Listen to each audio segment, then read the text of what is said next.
warahmatullahi wabarakatuh. Kami dari kelompok 3 yang akan membahaskan tentang prinsip dan karakteristik evaluasi pembelajaran dengan dosen pengampu mata kuliah evaluasi pembelajaran Bapak Mutarom MPDI dan yang beranggotakan Rini Sabina dengan NIM 2120201081 dan Mas Kurya Lutfia Ananda dengan NIM 2120201082. Baiklah, materi pertama yang akan disampaikan oleh rekan saya, Mas Kurya Lutfia Ananda. Halo teman-teman, perkenalkan nama saya Mas Kurya Lutfia Ananda dengan NIM 2120201082. Di sini saya akan membahas materi yang pertama, yaitu mengenai prinsip-prinsip evaluasi pembelajaran. Baiklah teman-teman, sebelum kita masuk ke materi prinsip-prinsip, kita harus tahu dulu apa itu evaluasi dan evaluasi pembelajaran. Baiklah, kita masuk ke materi pengertian evaluasi. Evaluasi sendiri bisa ditinjau dari dua cara, yaitu secara etimologi dan secara terminologi. Secara etimologi, evaluasi berasal dari bahasa Inggris yaitu evaluation, berakar kata dari kata value yang berarti nilai atau harga. Sedangkan secara terminologi, evaluasi sendiri adalah suatu proses untuk menentukan nilai dari sesuatu. Baiklah teman-teman, sampai di sini kita semua sudah tahu ya apa itu evaluasi. Baiklah, setelah tadi kita mengetahui apa itu pengertian evaluasi, kita masuk ke pengertian evaluasi pembelajaran. Evaluasi pembelajaran sendiri merupakan suatu proses untuk menentukan jasa, nilai, atau manfaat kegiatan pembelajaran melalui kegiatan penilaian dan pengukuran pada kurun waktu tertentu.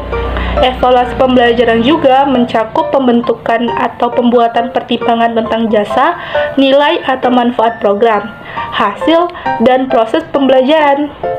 Baiklah, setelah kita tahu tadi pengertian evaluasi dan pengertian evaluasi pembelajaran, kita masuk ke materi pokok kita, yaitu mengenai prinsip-prinsip evaluasi pembelajaran.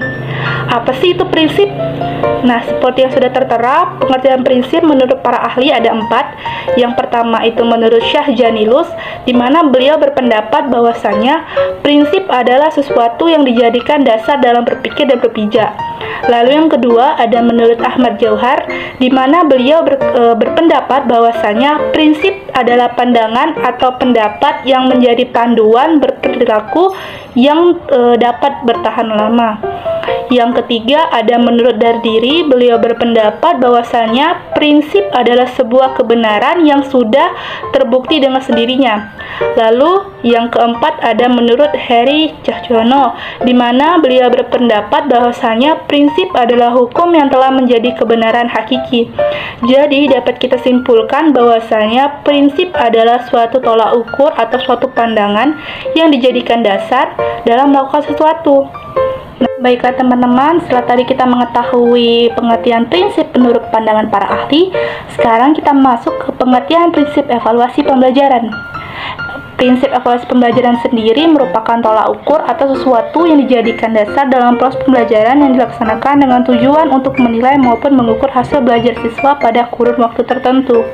Jadi, prinsip evaluasi sendiri adalah sudut pandang atau tolak ukur yang menjadi dasar dari pembelajaran itu dilaksanakan, baik itu dengan tujuan untuk mengukur ataupun menilai kemampuan siswa pada kurun waktu yang telah ditentukan. Selanjutnya yaitu prinsip-prinsip evaluasi pembelajaran. Apa saja sih prinsip-prinsip evaluasi pembelajaran?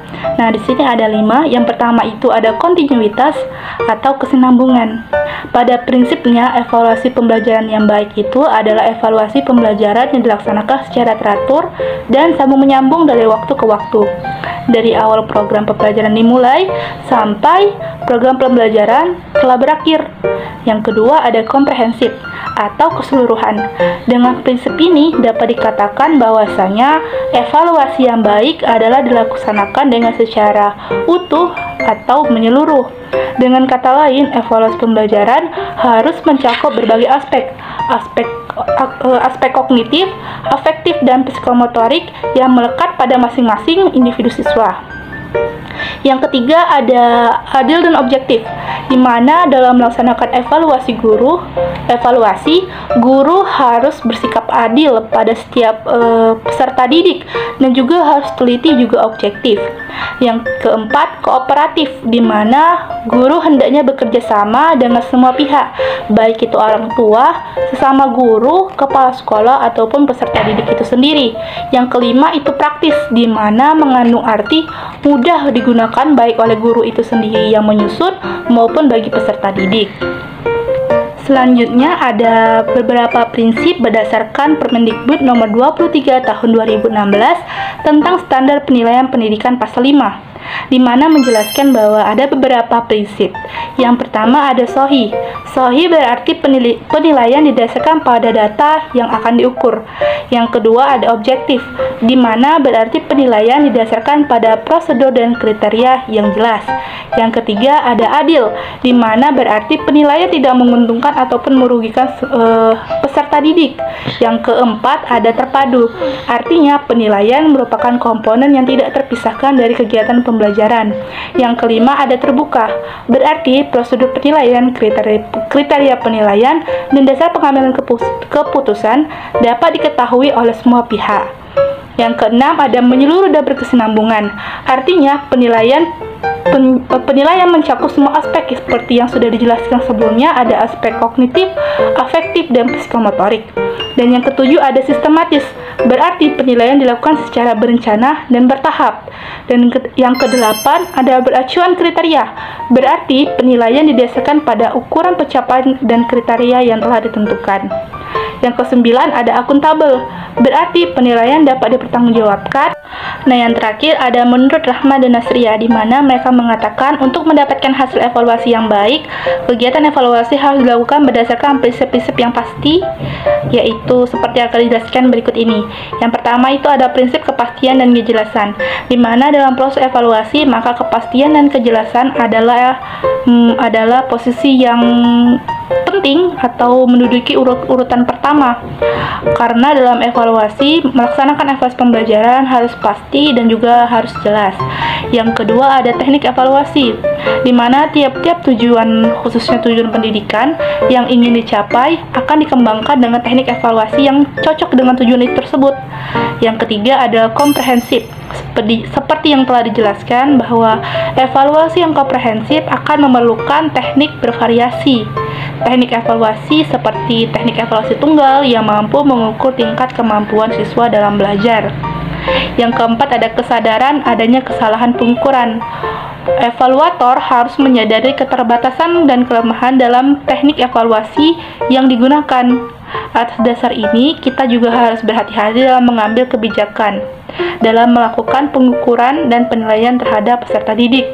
Yang kelima ada evaluasi adalah alat bukan tujuan, di mana evaluator menyadari sepenuhnya bahwa tiap-tiap teknik yang digunakan harus sesuai dengan tujuan evaluasi.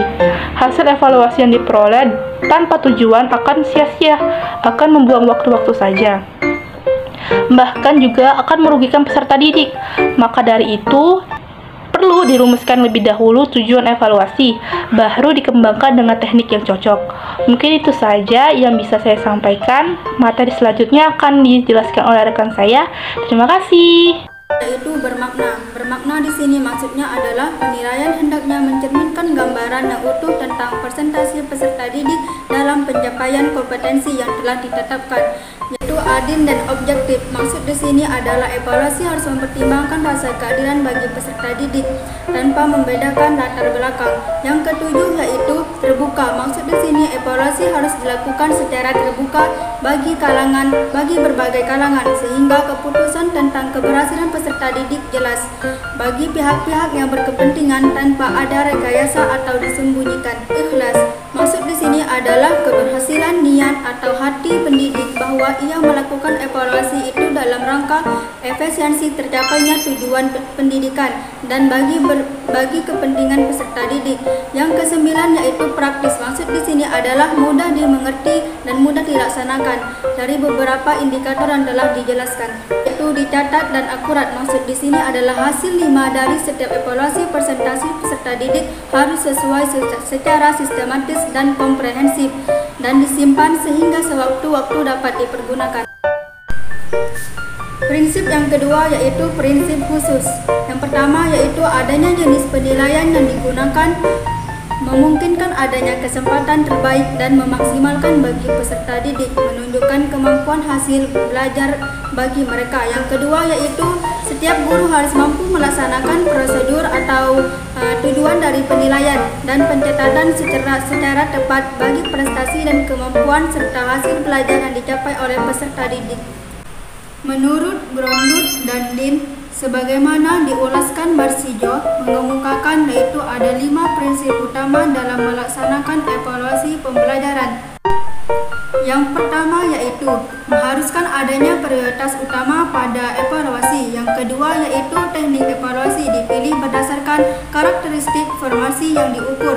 Yang ketiga yaitu evaluasi harus komprehensif, memerlukan keterpaduan berbagai teknik. Yang keempat yaitu penggunaan teknik evaluasi secara tepat, memerlukan kesadaran atas keterbatasannya. Yang kelima, evaluasi merupakan alat untuk mencapai sebuah tujuan. Materi selanjutnya yaitu karakteristik evaluasi pembelajaran. Menurut Kamus Besar Bahasa Indonesia, karakteristik adalah tanda, ciri, dan fitur yang digunakan sebagai identifikasi.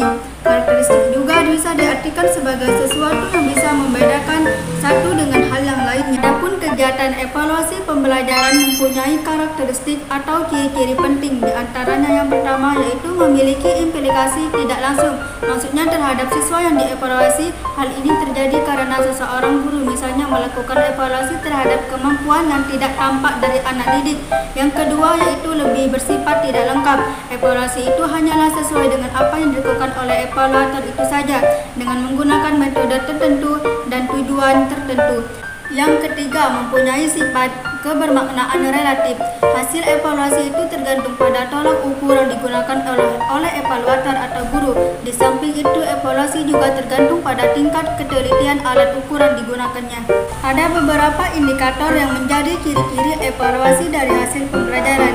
Menurut Nyoman Doni Pramana, yang pertama yaitu evaluasi dilakukan secara tidak langsung. Maksudnya ketika pendidik ingin mengevaluasi peserta didik, apakah ia tergolong orang yang pandai atau tidak, maka dilakukan penilaian dengan indikator tertentu. Yang kedua, menilai keberhasilan peserta didik menggunakan penilaian kualitatif atau simbol-simbol angka. Lalu angka tersebut dianalisis dengan metode statistik dan diberikan dengan hasil secara kualitatif. Yang ketiga, kegiatan evaluasi menggunakan satuan-satuan tetap berdasarkan teori tetap. Maksudnya evaluasi peserta didik bersifat heterogen. Yang keempat yaitu hasil evaluasi peserta didik umumnya tidak selalu terdapat kesamaan, yaitu karena peserta didik merupakan makhluk hidup yang sewaktu-waktu dapat berubah bergantung keadaan di sekitarnya. Penilaian pendidik adalah bersifat relatif, artinya tidak sama atau tidak selalu tetap dari satu waktu ke waktu yang lain.